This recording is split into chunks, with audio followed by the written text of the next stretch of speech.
Muy bien, ya estamos con la entrevista del día, y la entrevista del día, como les dije, es al embajador Fortunato Quesada, en el contexto en el cual ha salido una sentencia que ya en última instancia que lo debería llevar a reponerlo en el sistema diplomático, en el régimen diplomático, luego que fue apartado de él, y lo que ha concluido el Poder Judicial es que esto se produjo por razones con irregularidades y que no era correcto. Fortunato, le voy a decir yo mis entrevistados, usualmente no los tuteo, pero con Fortunato nos conocemos desde la Universidad del Pacífico y de un tiempo que ya han pasado tantos años que no quiero recordar ni hacer el conteo. Fortunato, bienvenido al programa.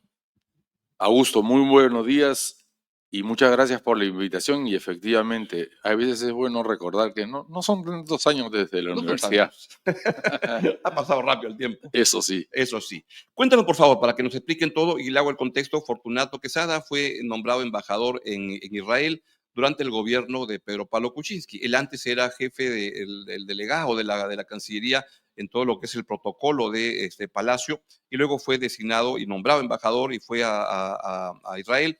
Ahí hubo incidentes en los cuales se revelaron tensiones muy fuertes entre el embajador y el personal de la embajada, y luego, como consecuencia de esto, pues se produjo su destitución del cargo, y es ahí donde estamos. Y luego de ¿cuántos años viene ya esta reposición que se ordena en el Poder Judicial? ¿Después de 8 años, 9 años? Bueno, el escándalo mediático producido en Panorama el 17 de junio del 2018 18. ameritó la apertura de un proceso disciplinario en la Cancillería el 16 de julio del 18 y terminó con mi destitución el 28 de diciembre del 18. Y en abril del 19, el estudio Gersi presentó un proceso contencioso administrativo al Poder Judicial, que acaba de terminar el 2 de junio. Es decir, ha pasado desde abril del 19 a junio del 25. Han pasado exactamente 6 años y 2 meses. ¿Qué es lo que implica esta sentencia que acaba de aparecer? Bueno, esta última instancia que el Poder Judicial ha declarado improcedente la casación presentada por el Procurador Público de la Cancillería implica que ya gané el juicio contencioso administrativo a la Cancillería. ¿Qué implica en términos Así prácticos? es. Que se debe retrotraer la decisión de la destitución de diciembre del 18 y el proceso que se llevó a cabo en ese entonces a fojas cero, y se ordena un nuevo procedimiento. Esto implica que la destitución, al declararse nulas las resoluciones del canciller Popolicio y del viceministro Hugo de Sela de diciembre del 18, repito, al ser declaradas nulas, dicho acto no existió. Al no existir ese acto por disposición del Poder Judicial, me tienen que reponer a la situación de actividad a efectos de llevar un nuevo proceso, porque no se le puede llevar un proceso a un ciudadano que está retirado, jubilado o destituido. Tienes que tener la situación de actividad para que el ministerio cumpla con la sentencia judicial de abrir un nuevo proceso y no se vuelva a violentar el debido proceso que sí se violentó en el proceso llevado de julio a diciembre del 18. Para resumir, lo que la opinión pública vio fue unos audios en los cuales ¿Correcto? tú tenías una discusión muy fuerte y muy dura y muy indebida, de mi punto de vista, con el personal de la Cancillería, particularmente con la persona que cocinaba y una secretaria. ¿Era así correcto? El Reconozco, cocinero y la empleada del hogar. ya, y eso se generó, y eso era, mi impresión es que ahí tú quedabas muy mal, Eh, en la manera como te dirigías a ellos. Pero cuéntanos eso, y qué irregularidad se presentó, y cómo es que eso, de tu punto de vista, cómo es que, qué ocurrió en el preparativo de esas reuniones.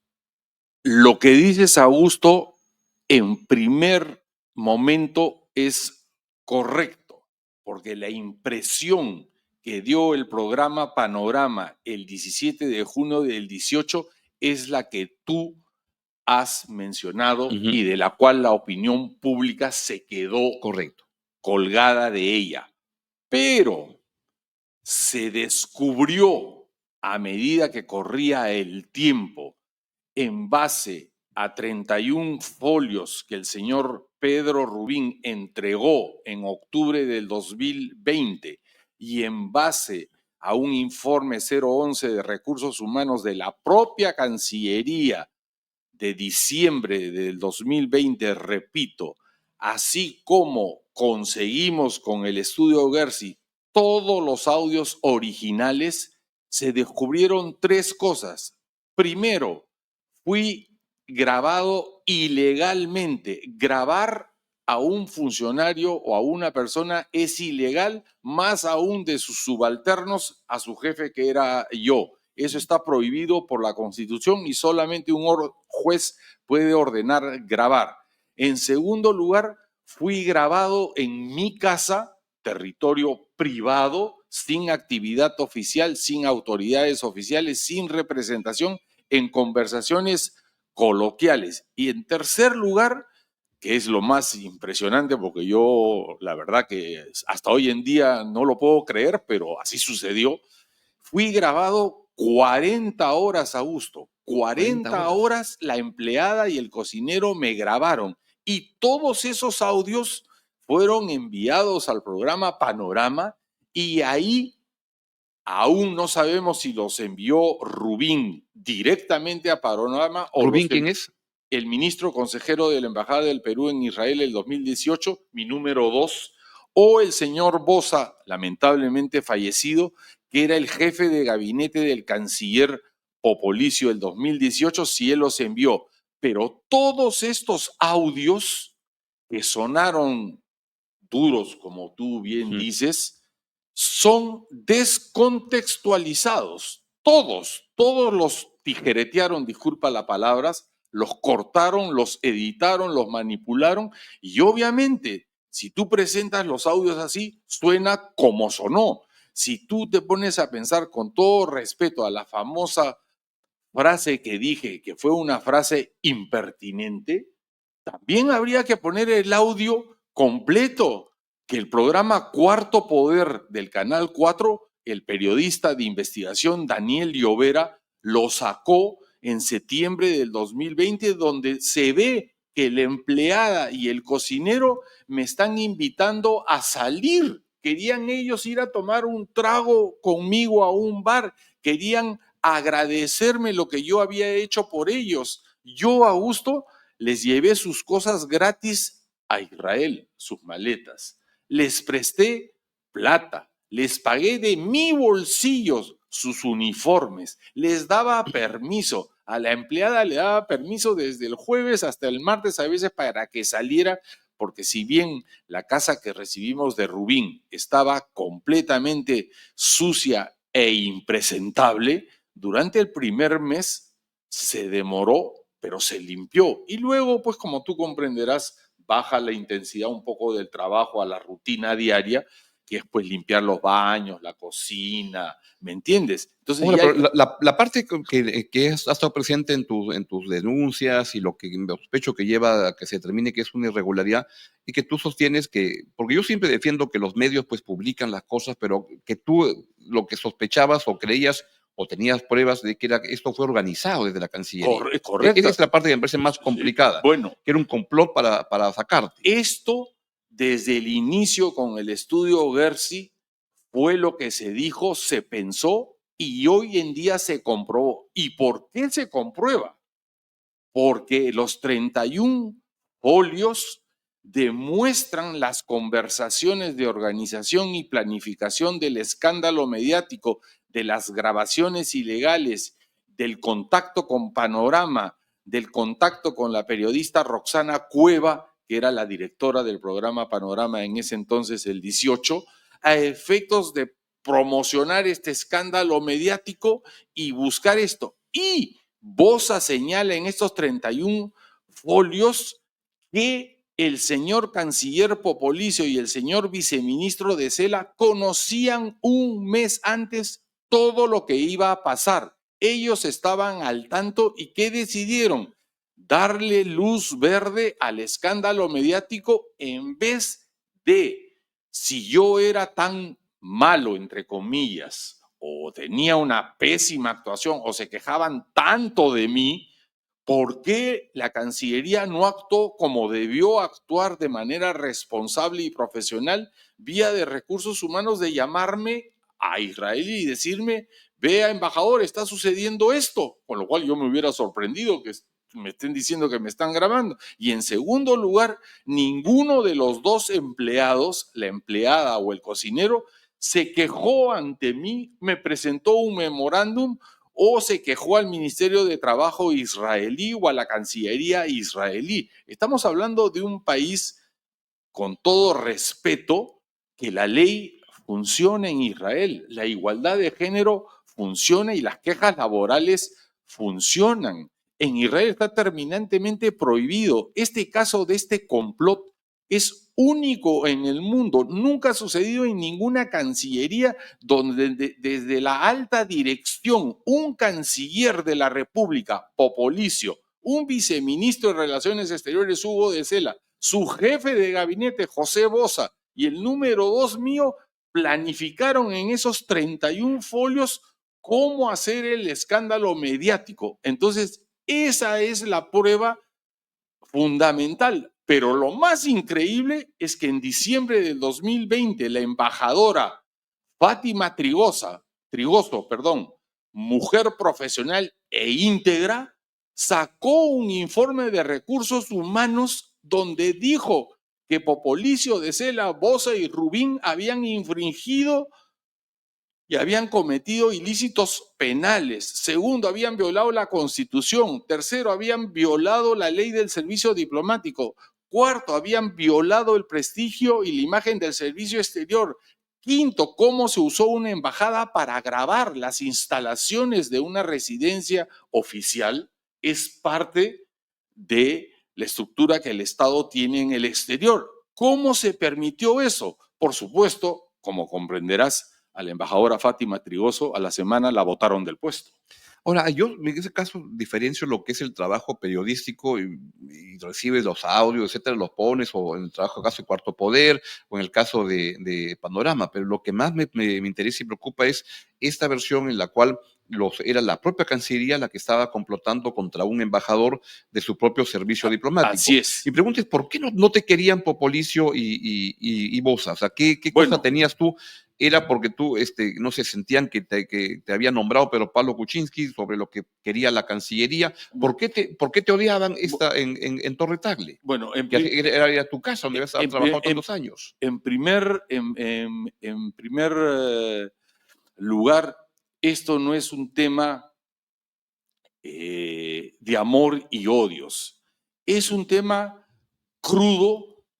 ¿Por qué? Porque en agosto del 2016, efectivamente, el presidente Kuczynski en julio del 16 me nombró director general de protocolo del despacho presidencial. Es un cargo que es como el delegado de Torre Tagle en el manejo de Palacio, ¿no? Para todo lo que es la actividad del presidente. Correcto. Y eso implica en la práctica que mi puesto está mañana, tarde y noche al costado del presidente en sus actividades. Desde que llega a Palacio, sea su desayuno, sus entrevistas, sus citas, sus reuniones, sus almuerzos, su agenda, sus llamadas de teléfono, y compartir con él. En pocas palabras, para ponerlo fácil, tú ves y oyes todo lo que el presidente hace. Eres parte del círculo íntimo del presidente y sospecho que ahí es el presidente el que pide a alguien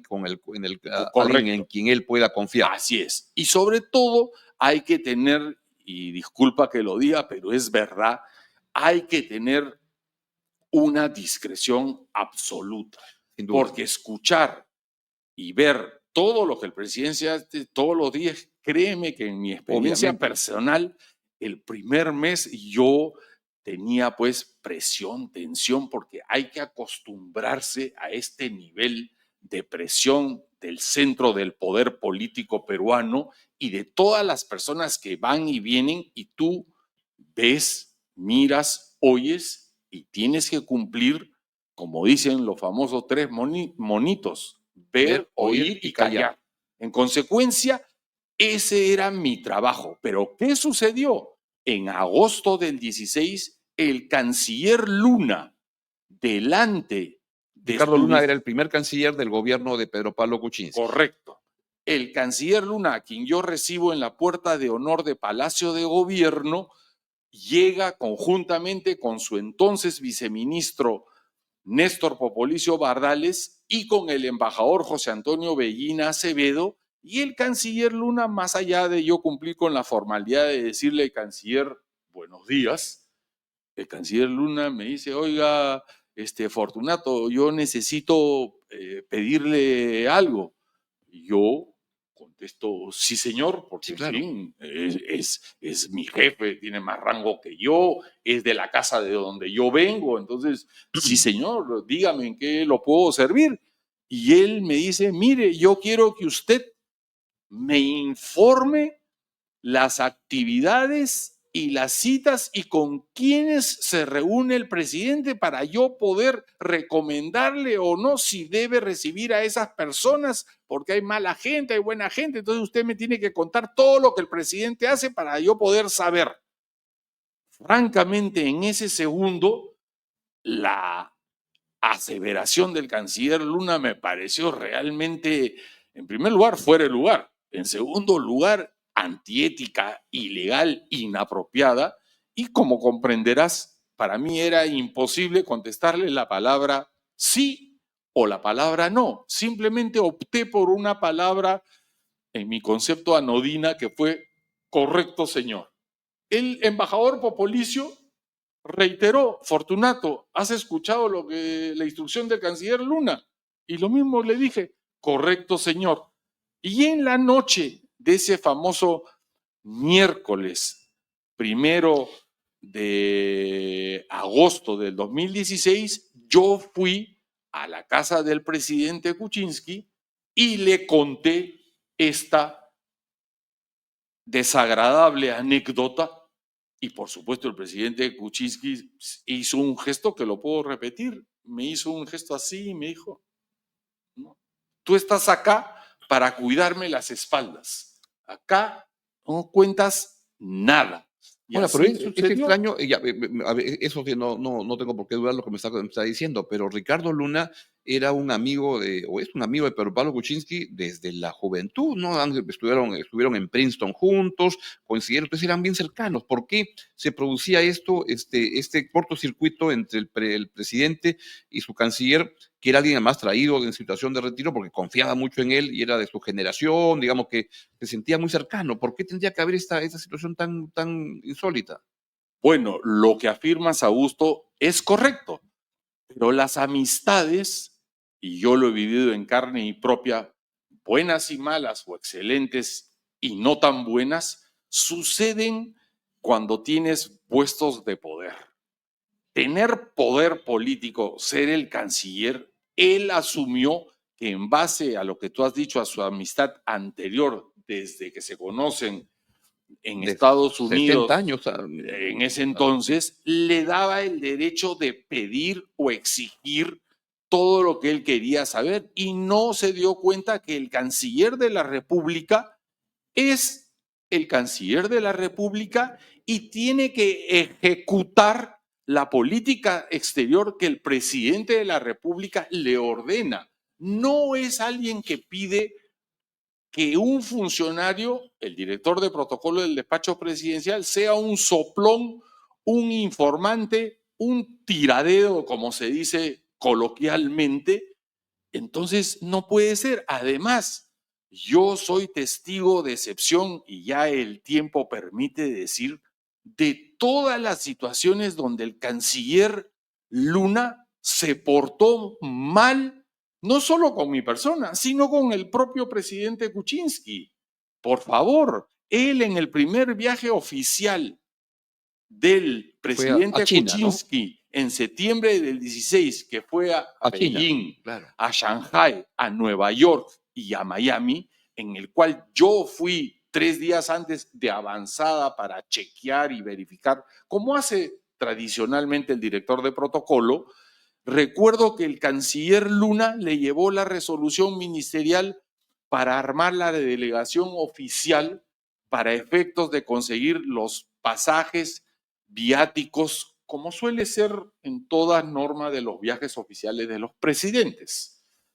Y PPK, a la hora de que el canciller Luna le lleva la resolución, va a ver la que tiene como 3, 4 páginas, porque era una resolución grande, además eran 2 países, Estados Unidos y China, y la delegación era, más o menos éramos unas 10, 12 personas. Ve la resolución, Pedro Pablo firma la primera hoja, la rubrica, firma la rubrica la segunda hoja, y de repente ve, y disculpa que lo cuente, pero es la verdad, y él, entenderás, me llamaba así, le dice al canciller Luna, ¿y Fortu?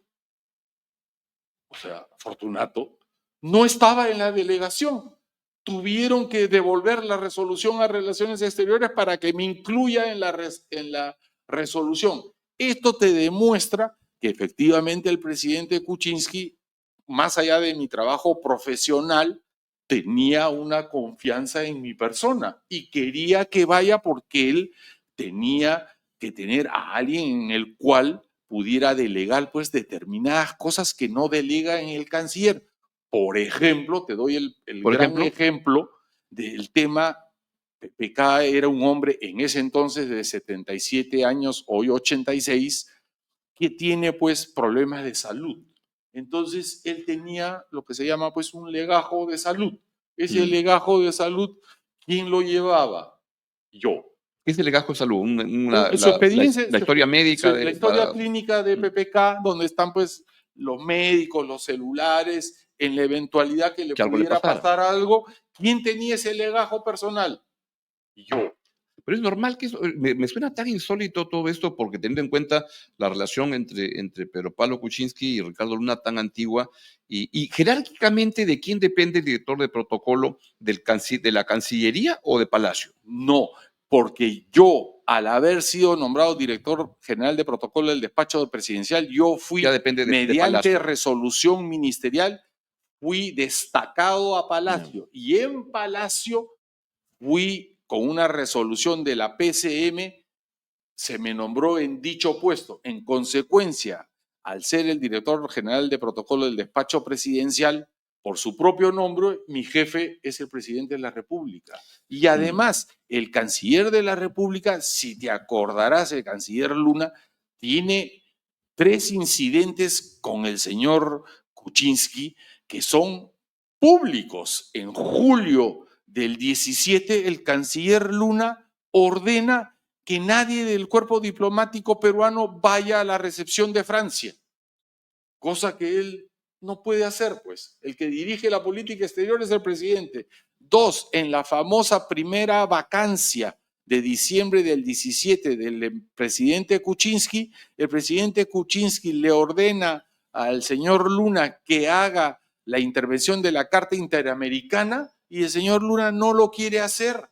Es más, yo soy testigo de excepción que en el Consejo de Ministros de diciembre del 2017, el presidente PPK, al único ministro que le levantó la voz, fue al canciller Luna, donde le dijo, ya pues manda la carta, fírmala. Así de simple. Además, habían varias contraposiciones, si bien simples, pero lo interrumpía en cada reunión. Varios actos formales le ponía su mano detrás del respaldar de la silla del presidente. O sea, hay cosas que la investidura presidencial se debe respetar por más amigo y amigo que sea. Yo tuve la suerte de trabajar casi 2 años siendo el director de ceremonial del presidente Alan García, siendo el director de protocolo del embajador Pareja y el canciller Joselo, y yo nunca vi a Alan García o que el canciller Joselo García Belaúnde le hiciera un acto de eso. Había un respeto brutal.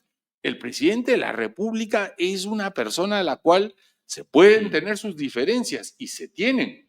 Pueden haber sus discusiones, pero hay un respeto. A mí el presidente Alan García, que era un hombre muy entretenido, valgan verdades, Sin duda. muy alegre, realmente muy simpático, Conversar más con él era un allá, deleite siempre. conversar con él era muy agradable, era un hombre que te podía ver y te podía guiñar el ojo, te podía saludar, era un hombre afable.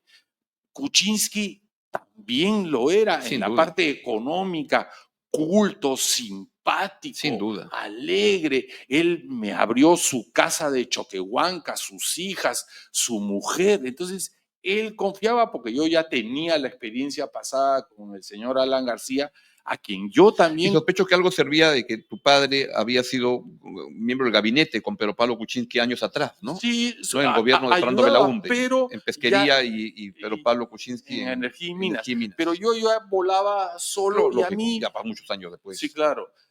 Alan García y PPK, más allá de haberme reído, acompañado, haber viajado con ellos, haberlos visto alegres, no alegres, haberlos visto bailar, disfrutar y todo, nunca me dieron una orden ilegal o incorrecta. Eran hombres que respetaban, ciertamente tenían sus errores políticos, eso no lo discuto. Sin duda. Sin duda son humanos, pero más allá de ello, uno respetaba y uno no puede contar las cosas más allá de luego esto. Yo lo he visto al presidente García dialogar con su señora, la señora Pilar, ¿me entiendes? Lo he visto después con su pareja, que era la señorita Chisman. Yo conocí a su hijo Federico Dantón cuando era un mocosito, pues, de 2, 3 años, cuando correteaba, pues, en el Salón Dorado de Palacio de Gobierno. ¿Me entiendes? He conocido, entonces, todo esto te da una confianza, pero tú debes saberla respetar y no contar más allá de lo elemental. No meterte, porque no es tu vida, y tu función es ser Reservado. reservado y discreto. En consecuencia, para terminar, el complot existió, esta maldad, esta perversión de 4 funcionarios de Torretale que dañaron realmente la imagen y el prestigio de la Cancillería. Esto lo conoce a gusto todo el cuerpo diplomático en el Perú, lo conocen todos los medios de prensa digitales, escritos, televisivos del Perú. Y es inaudito. Nadie discute que yo me equivoqué en una frase impertinente. Yo mismo acepto que fue incorrecto y pedí disculpas N veces en la televisión y en artículos periodísticos, pero una frase impertinente, con todo respeto, no es delito. Pero sin embargo, Hugo de Sela y el canciller Popolicio firman resoluciones abriéndome el proceso, recomendando destitución, después pasando la destitución de Sela, y cuando yo apelé a Popolicio, la desestimó y me destituyeron. Claro, ellos pensaron que nunca se iba a descubrir esto, pero el estudio Gersi, que es un estudio profesional y conoce la mecánica del Estado mejor que yo, para algo tiene un gran prestigio el doctor Enrique Gersi, buscamos y buscamos e insistimos hasta que en octubre del 2020 el señor Pedro Rubín, a pedido de Relaciones Exteriores, entregó fedateados, legalizados, lo cual lo convierte en prueba irrefutable, 31 folios donde está la descripción de toda la planificación y organización del complot.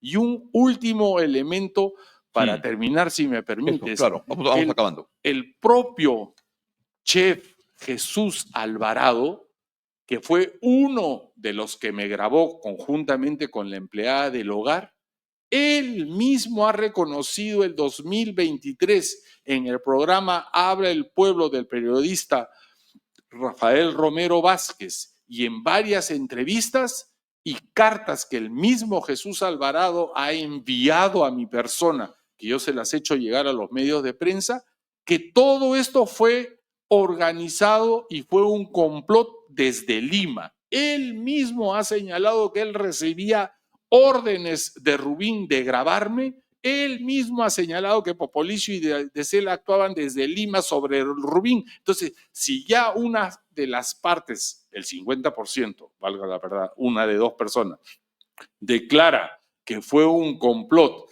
declara que recibía órdenes, por favor, el Ministerio de Relaciones Exteriores tiene que admitir que se le ha ganado limpiamente y tiene que reconocer su error y proceder con la reposición y proceder con todas las acciones legales que se sucederán, porque si no, no debe haber pues impunidad y los conspiradores tienen que asumir la responsabilidad. Es muy fácil tener poder y hacer daño y después cree que no va a pasar nada. El Pues, poder es efímero, te como quiero dicen. agradecer mucho, Fortunato, que hayas venido acá Al para contar contrario, lo que ha pasado. Por supuesto, que todas las personas aludidas, desde el embajador Luna, Popolicio, no sé quién más de mencionaste, Cela, de Cela, pues tienen abierto el espacio para poder dar también acá su versión. Te agradezco muchísimo y estaré muy atento a lo que vaya ocurriendo en los días siguientes con las consecuencias de este fallo judicial. por favor, Augusto, al contrario, muchas gracias y es muy satisfactorio poder hablar siempre con la justicia, la legalidad, la verdad y las pruebas irrefutables que son fundamento de que hayamos ganado este juicio a la Cancillería legal y limpiamente. Muy bien. Ha sido el embajador Fortunato Quesada dándonos explicándonos lo que ha pasado con su caso en el servicio diplomático.